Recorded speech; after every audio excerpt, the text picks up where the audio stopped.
मागील एका व्हिडिओमध्ये आपण INS अर्नाळा या युद्धनौकेबद्दल माहिती घेतली होती। महाराष्ट्रातील ऐतिहासिक अर्नाळा किल्ल्यावरून या युद्धनौकेचं नामकरण करण्यात आलं। आजच्या व्हिडिओमध्ये जाणून घेऊया या अर्नाळा किल्ल्याविषयी।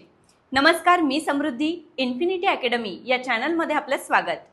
महाराष्ट्रातील उत्तर कोकण डोंगर रांगेत असलेला अर्नाळा किल्ला हा एक जलदुर्ग आहे।